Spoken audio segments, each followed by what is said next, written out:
What is the most disturbing fact you know? The only reason British serial killer Rose West was convicted of her crimes is because she forgot when she murdered her stepdaughter Charmaine. She tried to pin every single murder on her husband Fred, who was also her partner in crime. She spun such an intricate web of being an abused housewife and that she was scared of him that when Fred killed himself in police custody before the case went to trial, it meant that the cops would have had no choice but to let her go unpunished. Then they realized, thanks to Fred and Rose's children, that one victim was Fred's ex-wife who came to look for her missing daughter. And they confirmed that the daughter was also a victim. And when they investigated the daughter's murder as its own specific inquiry, they found evidence Fred was in jail on an assault charge when Charmaine went missing. They were completely sick and disturbing people. Seems likely she was abused as a kid by her father and or grandfather. But to rape, prostitute and kill your own kids is beyond comprehension.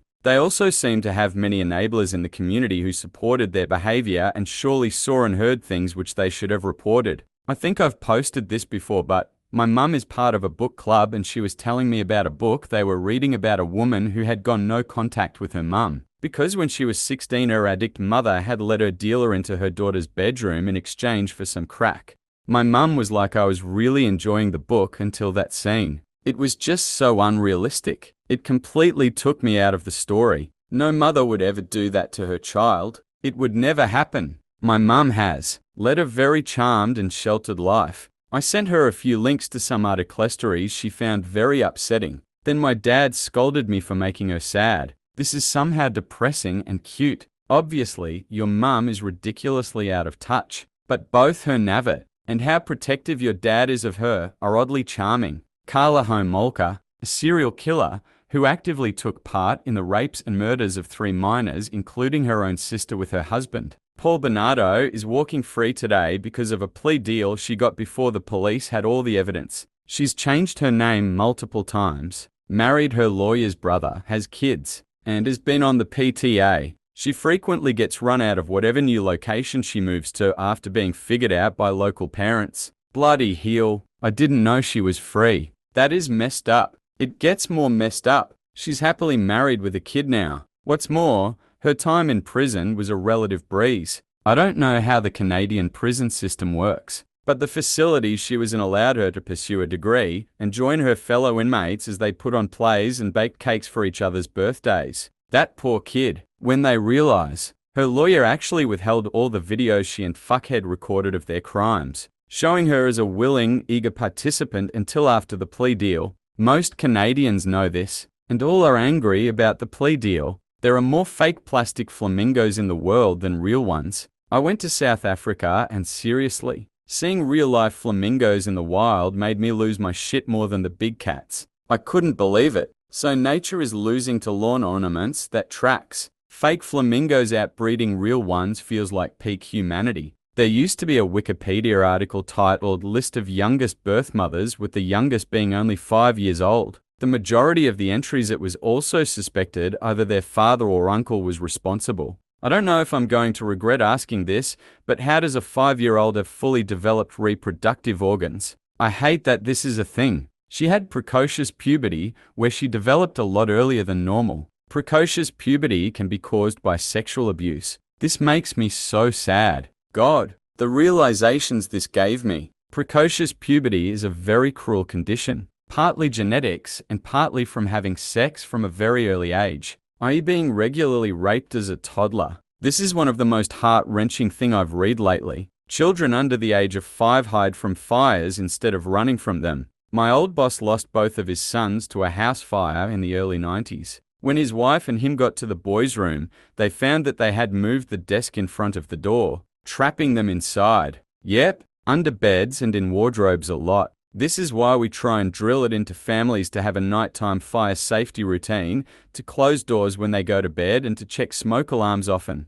I don't think you can ever prepare a child for a real fire though. It's devastating. Lost a classmate in kindergarten because of this. It was tornado season and the power had been out all night. Apparently some emergency candles got knocked over and lit the place up. The parents evacuated. The little girl didn't want to hide in her room. I was the only classmate at her funeral. Every other parent figured it was too much to let their child attend. The school funded a memorial garden for her and since brought in one of those tiny house fire safety trailers a couple times a year to help teach emergency preparedness safety. Obviously not the same thing here, but a tip for folks who have cats or dogs should have a fire drill of sorts. Set the smoke alarm off and see where they run to hide, so in the event of a real fire you can go get them straight away. Also test smoke alarms regularly, of course. British aristocrats used to eat Egyptian mummies. The fact that the British aristocracy was constantly on the lookout for new aphrodisiacs tells you something about how attractive virile they were. You'd have a bloodletting sesh and a mummy tea for standard health practice. Not even being extra wealthy either, it was a common phenomenon. The use of corpses in medicine was common all over Europe in the Middle Ages and Renaissance. For everyone, not just British aristocrats. It unfortunately persists in parts of the world today. Albinos in Africa are killed for their body parts, which are believed to cure disease. Up until a couple decades ago, China had a thriving underground market for aborted or stillborn fetuses, which were eaten or ground up and consumed as medicine. There is a color called mummy brown also. It's a pigment made out of crushed up mummies. The Challenger space shuttle crew didn't all die in the explosion. The evidence shows 3 of the crew's emergency oxygen tanks were manually turned on after the explosion, with records showing control input that aligns with someone trying to make emergency maneuvers. The oxygen almost certainly would have kept the survivors conscious until impact. IRC, they survived about 37 seconds. There's a comment by someone about the pilot that he was super experienced and would have flown the shuttle as best he could all the way down, but I can't quite find it. I always think of that quote when I read about the Challenger explosion. I cannot imagine being experienced enough to know what was happening, and to realize your attempts to save everyone weren't working. It has to be horrifying to be frantically doing what you're highly trained to do and realize it's not enough. Mad respect for him trying anyway. The guy went out fighting for all of them. A weird little Challenger tidbit, they buried the shuttle. All of the major debris, save for a few pieces given to the Smithsonian, were interred in an old missile silo and sealed. So somewhere in an old silo in Cape Canaveral is about 80 of the recovered debris from Challenger. Photo of the silo area? This is from another Redditor. It's about as close as you can get without a security clearance because it's still an active military base. The last word heard on audio transmissions from the Challenger was "aho." Fun fact, there was an explosion, but the initial breakup was from turning into the airstream at supersonic speeds. The leaky O-ring had been burning away its attachment to the main tank, which eventually failed, causing it to violently turn. The explosion was as the tank was shredded. Kind of a moot point, but somewhat relevant because the crew cabin was never in the explosion and was intact. I don't know what G-forces were involved when it broke up, but clearly survivable until you hit the ocean. Approximately 1 in 50 people in the US right now have a brain aneurysm that just hasn't ruptured yet. I found out last week that I have one. It was picked up on a brain scan for something else. It's me, ISNT. I'm the one in this room of people with the time bomb in my head. A little more information for anyone else having a panic attack after reading this. Most brain aneurysms are unruptured and often don't cause symptoms, but a rupture can be life-threatening. The annual rate of rupture is about 8 to 10 per 100.0 people. It's also hereditary, so if your parents' grandparents had one, you might too, and should get scanned. I'm glad I don't live in the US then. Maintenance technicians are the most likely people to find someone deceased. Yep, about a decade ago. Give or take a few years, there was a student that went missing one night walking back to his dorm on the Purdue University campus. He was last seen leaving a frat party after having several beers. 24 hours later, a maintenance worker for the university had gone into the dorm's electrical room to do some work and found the student laying on the floor, burnt to a crisp. Apparently he, in a drunken stupor, had mistaken the unlocked electrical room door for another door, walked in, and somehow gotten electrocuted to death. I used to work with a guy who found at least one a year. He would travel to different locations and help them. He was at 15. In my 5 years, I've found one. An old man slipped and fell, getting out of the shower. Someone called in a bad smell. I went to inspect it. Turns out the vent fan was left on, and he passed away 15 days prior. But the fan was blowing the smell into the parking lot. Runners, joggers, that's why I won't even think about doing that nonsense. Also, because it hurts and I'm out of shape. That there are bees out there that make honey out of rotting flesh, hence Lyle's golden syrup label. I always knew the tin had a lion on it. It wasn't until I was an adult that I looked closer and saw it was dead and being hollowed out by bees. The chainsaw was originally invented for sawing babies out of live women without anesthesia. The women reported seeing their blood flying through the air. Some people who had this done to them are still alive today and are traumatized. I came here to say this, specifically, to saw through the pelvis, because using a handsaw on unanesthetized women during a life experience more common than kidney stones was common enough to require finding a better way. Edit, I thought of a better way to try to spell unanesthetized. Homicide is the leading cause of death for pregnant women in the United States, closely followed by suicide. Gotta be the story of Connoric's synthesomphone. After this 14-year-old boy escaped from Jeffrey Dahmer's apartment, almost unconscious due to his torture, Dahmer showed up and convinced the officers that their encounter was harmless. They let the boy go, and Dahmer took him back to the apartment and murdered him. He would still be under 50 today. Edit, and also, Dahmer previously sad his brother and was out on parole for that essay at the time, and the cops didn't check. Yes, and IRC. When neighbors tried to tell the cops there was something wrong here, the cops wouldn't listen. BC, the neighbors were women and Asian. Your body doesn't detect the lack of oxygen. It detects the surplus of CO2. If you're in a room filled with some other gas, it will displace the oxygen you're supposed to breathe. But you won't feel like choking or gasping for air. You'll just feel sleepy. And when you close your eyes to rest a bit, you never wake up again. Your body doesn't detect the lack of oxygen. It detects the surplus of CO2. This isn't quite true. There are two mechanisms to breathing stimuli. The first is the surplus of CO2, and the second is lack of O2. Smokers are slowly killing that first stimulus by inhaling CO2 as part of their cigarette inhalation. Eventually, this turns to emphysema and/or COPD, or chronic obstructive pulmonary disorder. This is all important because one of the standard orders for emergency services for response to unconscious or unresponsive patients is light flow oxygen, which significantly elevates oxygen levels in patients. For COPD patients who have significantly suppressed their primary stimulus to breathe, high concentrations of oxygen may actually be detrimental, as it will effectively kill the stimulus to breathe,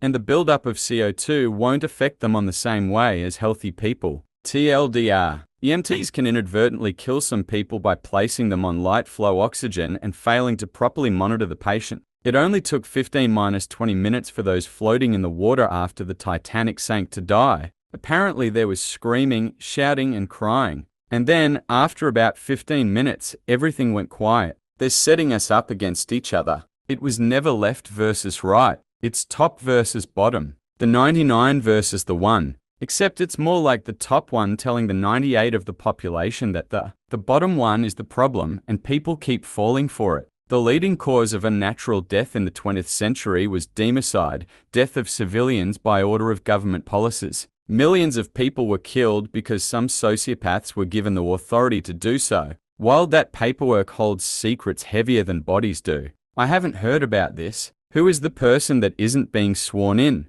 Does anybody know why so many signatures are required? Edit. Oh, do. Because it's a House decision. Thanks. Because the House is 435 people and 218 makes a majority. You need a majority to pass anything. The House has 435 voting members, so 218 gets you over the required 50. This makes it sound like once we have the signature, the files are released. What the signature actually does is move the decision from the committee to the House floor. Then it goes to the Senate for consideration. Then both chambers have to agree on any amendments. If both chambers agree, it goes to the president, who can still veto it, which would require a 23 majority to override. The files getting released are still a long way away. The wording also makes it sound like it was a scheduled thing that the as-broke procedure to delay. It's really that they're not honoring a request to do it early in a pro forma session and are just going to swear in at the regular session. The optics are terrible. They really should just get it over with. One day your parents picked you up, put you down, and never picked you up again. My sister said this to our mother at 16. Mum picked her up and carried her to the couch and rocked her on her lap like a baby. Said we ever say that again, she will always pick us up. Only just learning that it stings 1000x more in the opposite direction as a parent and your kid. Eldest is nearly 12 and was particularly dozy getting up the other morning. So I carried her downstairs from bed, as I had done for years beforehand. I realized I hadn't had to do that for a good year or two. I was the one who had put her down one morning without thinking about it, and hadn't picked her up again until this week. My son is 3 and I can feel that day rapidly approaching because he's getting pretty big and pretty independent. Fucking kills me, man. Once in a while, he will ask for little baby, which means I cradle and rock him like a little baby while saying, "Ooh, what a little baby," in a goofy voice. He acts goofy about it, but as soon as I start actually rocking him, I can tell that it brings him right back and calms him way down. He thinks I'm being goofy about it, and meanwhile I'm usually holding back tears. The power grid in the US, and likely other countries as well, is held together by threads with a lot of equipment dating to the 50s and 60s seconds. I have too. Programmed cell death. You have cells that are killing themselves inside of you all day, every day. Second is one that is quite disturbing, but at the same time has become oddly endearing to me. Demodex mites live in our hair follicles. They eat dead skin, you know. Some of those cells that were told to kill themselves by PCD and other things. And at night, while you are sleeping, they come out and do things with each other. You know, just a little face mite party every night in your eyelashes. So if you ever feel alone, just think about how you always have your face mites. They are like your little invisible buddies, and you are essentially their whole world. Programmed cell death starts well before birth and is really good for you. The fact that you have 10 separate fingers means some cells between them sacrifice themselves in the spaces between them. Cancer happens when those mechanisms stop working. This made me think of the day that never comes from Metallica. I learned that one from the Riddler on Batman 66. Riddle me this, what is always expected, but never arrives? Answer, tomorrow, because by the time it arrives, it has become today. These absolute nightmare fuel insects lay their eggs on mosquitoes or other bugs. When that bug bites you, the eggs transfer to your skin, hatch from your body heat, and then burrow into you. The larva then just lives there, under your skin, for weeks, growing fat off your flesh. You can literally see a breathing hole in your skin where it pokes out for air. The worst part? People report feeling them move at night, just wriggling around under there. Some say you can feel them breathing like a little rhythm of the hole opening and closing. When they're ready, they just crawl out, drop to the ground, and pupate. Congrats! You were an incubator. The removal videos on YouTube are both horrifying and oddly satisfying. Don't watch them before bed. In the right conditions, a decomposing human can turn into grave wax, a soap-like substance called adipocere that can preserve the body for years. August of 1974, after the first invasion of Turkey and Cyprus, my grandfather sent my grandmother, father, aunt and the twins aunt and uncle to Ashir to be safe. 14th of August, Turkish army advanced into the village. My grandmother heard gunshots and dragged her children out. My grandfather ran out and went one street up. Gunshots were heard. My grandmother ran the opposite direction and forced a fleeing bus to stop and boarded. Years later, my grandfather's bones were identified in a group tomb. It's disgusting what people have to go through because of the ego of some dictators. The man died a hero protecting his family. By the sounds of it, there is honor in his actions, unlike those of the soldiers. Many years ago, there was a nuclear meltdown at a reactor in Idaho. A man was impaled to the ceiling by a white-hot nuclear fuel rod. Several others died, earning the event the title of deadliest as nuclear disaster. I was taught this while standing on top of an out-of-service reactor about 200 feet from where the meltdown occurred. But I got to see the two largest combustion engines in the world, and look down into an old nuclear reactor where some of the earliest reactions were ignited that day, and break stuff dipped in liquid nitrogen. This was later independently confirmed by a relative of one of the deceased, who ended up being my history teacher about 5 years after learning about the event. He was genuinely surprised anyone knew that detail that wasn't a responder or related to lab employees. The part about it being the deadliest nuclear disaster in the US might win you Jeopardy one day through. Until the late 1980s, it was believed that babies' nervous system was so underdeveloped that they couldn't feel pain. So no painkillers was given under even the most invasive procedures, and only sedatives used to keep them still. Any crying was written off as reflexes. Part of the reasoning was also that they couldn't get the anesthesia correct on such a tiny human. Many clinicians felt that it was better to perform the procedure on a baby without full anesthesia and with SOEM sedation and pain relief than risk the baby's life. I am afraid not completely correct. Babies react to stimuli, and of course anyone could see they felt and reacted to pain. The reason was they didn't know how to safely administer anesthesia to infants and so didn't. This is a big part. Back in the olden times it was get the treatment or die. So you got the treatment, anesthesia or not. Half the population is dumber than the average person. Well over 99 of all species that have ever lived on Earth are now extinct. I call this a fact, but I guess we don't really know for sure, I guess. It is still mind-blowing and disturbing to me. The conditions for fossilization are rare, so we know nothing about most of them, but it's pretty much certain that they existed,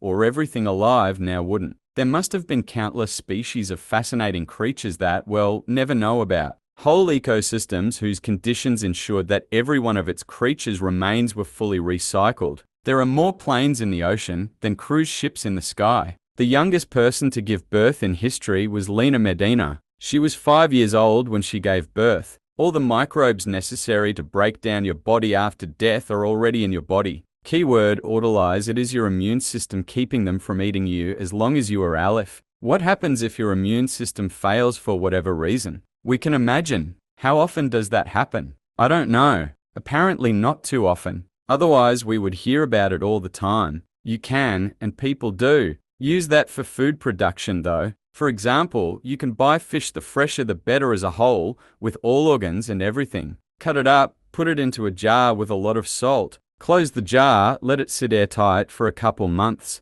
I think, when it is done, garum, a Roman fish sauce. Edit, it is autolysis, not autolyze, and it is enzymes, not microbes. P. Small correction, autolysis is a process in which your body's enzymes, not microbes, break down your tissues. Autolysis has nothing to do with microbes. But yes, after death, your body's microbes and enzymes start breaking down. Your body. Autolysis is the self-digestion of cells. Autolyze is a technique used in bread baking, especially for sourdough. You mix the water and flour first and let it sit, allowing the enzymes naturally present in the flour to begin breaking down certain proteins and start gluten formation. I came here to say it takes about the same amount of force to bite through a carrot as it does your finger, but it doesn't seem as disturbing now that I've read some of this other shit. Well, all 10 of my fingers just curled inwards and tried to become innies thanks to this one. Everything in the known universe is either a potato or not a potato.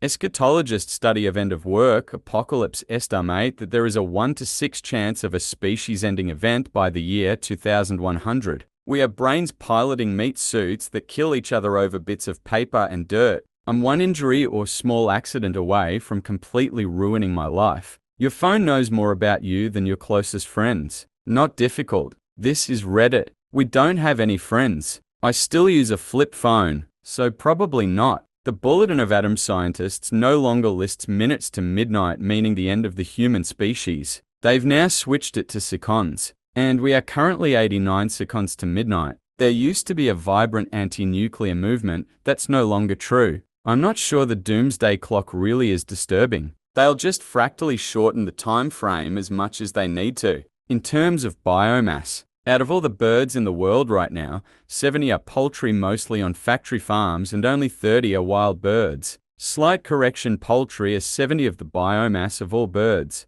By that metric, you can have 1 7-pound chicken and 30 for 40-gram sparrows to get your 70 to 30%. On the other hand, 1 wild ostrich to 50 pounds would be paired with 25 7-pound chickens. We are all going to die, and you can do nothing to prevent it. I don't fear death. Most disturbing facts share a common thread. Humans are quietly cruel. There is audio of the Jonestown massacre. Our first world lives are made this easy because megacorps and governments exploit the poor who don't know better for cheap labor. Example is batteries. We only see EVs and whatnot. But the cobalt is mined from Congo, and they send kids out there to their potential deaths. Another one is in many parts of Asia. Kids are hired to work in sweatshops, produce cheap, bad quality clothing for long hours. Coffee bean farmers, often in South Central America, receive nowhere near enough. Despite coffee being one of our most consumed beverages, the final guillotine execution was public,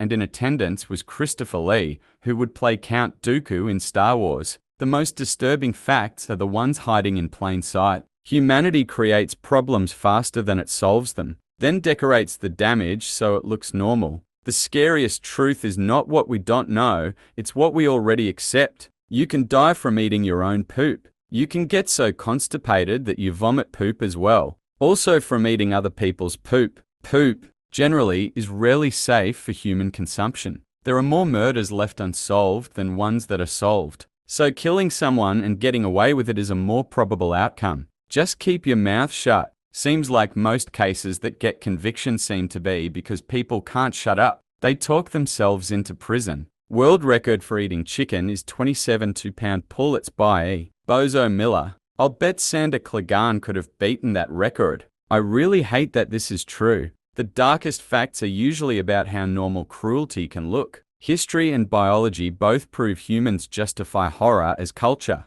medicine, or progress. In 1916, a circus elephant was executed by hanging in Tennessee for killing her handler when he prodded her tusk. Edit, I checked the wiki on this incident again, and it turns out that after the execution, a vet examined the tusk that her handler touched was severely infected, which could explain why her reaction was so extreme, which makes it both disturbing and sad. Her name was Big Mary. Poor animal. This story always makes me cry. Humans are garbage. Democracy and justice only exist for the wealthy and powerful. The world is almost unavoidably on track for over 3 degrees warming. Living will envy the dead. Cyber espionage is a real threat to anyone happening right now. Actors move in networks for months and tapping wires during the whole time. It gets worse when ISPs like AT&T or Telecom are hit, as all internet traffic of millions of people is being spied on. The most disturbing fact about this, everyone knows and it pops up quite frequent in mainstream news,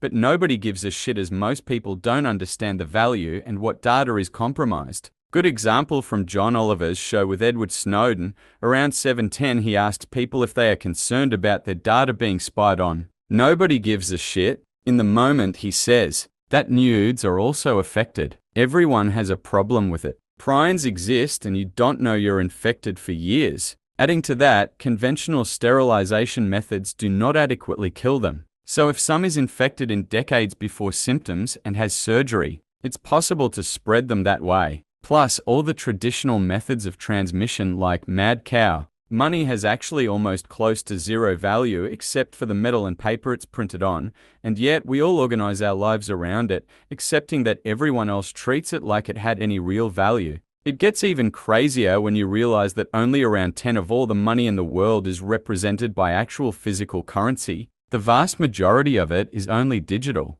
Value is subjective and exists solely in minds of people. So money having value because people believe it has value is exactly what gives it value. Same as gold, diamonds, or toilet paper. Anyway, money has value because it has utility. It allows trade without the hassle of barter, which is a very powerful thing. There's a massive trash in the ocean as large as France. We're slowly creating the 8th continent. Yay, UK is a joke. We are actually governed by a global elite class that kills millions of people for profit. Robs us of most of the money we create, are pedos and do almost every villain cliche. The Republicans in the US own all the branches of government, and there is absolutely no real balance of power, no checks and balances. They can just about do whatever the fuck they want, and they are. And they still can't avoid a government shutdown which they will blame on Democrats. The Great Wall of China is filled with the dead bodies of the people who built it. When grizzly bears attack humans, they don't kill them before, they just start eating. Corporations took over the US government at least 60 to 70 years ago. Edit, also that this thread will be gone in less than 2 hours. That edit aged like milk. Corporations have always been in charge. The US is just a corporate extension of England, whether they like it or not. They had a little restructuring a while back, but they are still on the same side, fighting for the same cause, serving the same masters. Whether it's the East India Trading Company or BlackRock doesn't make much difference. That Americans elected Trump, voted him out, then voted him in again. Some parents pop kids out non-stop despite not being financially able to care for them. Why don't they use birth control? because some men think that it's somehow an achievement if they can have 10 kids. The same prions that are found in pork are also in spinal fluid and brains. Not the most disturbing thing I know, but it disturbed me the most to learn that some types of figs have wasps die inside of them during pollination. I love figs. That lobsters pee out of their faces and we still think they're cute. No surface is really solid. It's just denser than the other stuff around atop it. How Hollywood used to treat its child stars. It's not the best today, but in the 1930s-19 for OS, they forced Judy Garland to stick to only eating chicken soup, drinking black coffee, and smoking cigarettes. A lot of child nutrition guidelines comes from Canadian Indian residential schools experimenting on Indigenous children without their knowledge or consent. They would starve some kids, restrict nutrients from others, and feed some. They would track how it affected the children as they grew. Also, much of the Nazis' plans for Europe stem from Canadian and American Indigenous policies and studies on Indigenous peoples. If the sun blew up, we would all be dead before we ever saw it happen. IIRC, it would take around 8 minutes and 20 seconds before the impact would reach Earth. The SS had a semi-underground black market of items made out of the skins of concentration camp victims. That my country willingly and enthusiastically voted for Trump and hand-waved away the shittiness that is Elon. I literally lay awake thinking about this every fucking day, adding fucking to my dictionary. That the Space Shuttle Challenger astronauts most likely survived the explosion. Donald Trump is alive. That I don't know anything. All of my thoughts are a byproduct of languages I have inherited, and any originality is a consequence of the space and time I've shared. Even what I choose to do or say is only valid if I have the approval from those around me, be it family, friends, co-workers, or even you reading this. There's no cure for rabies. No way of knowing if you have rabies until symptoms show, and then only way further is certain death. Climate change is real. If you live on the coast, just sigh in. Kennedy appointed eugenicists to his welfare department. They formerly worked at North Carolina's welfare department, where they refused to pay out welfare unless recipients agreed to get sterilized. FDR's first New Deal was entirely based on fascism. Hugh Johnson was appointed as the main architect, and he was an avowed fascist.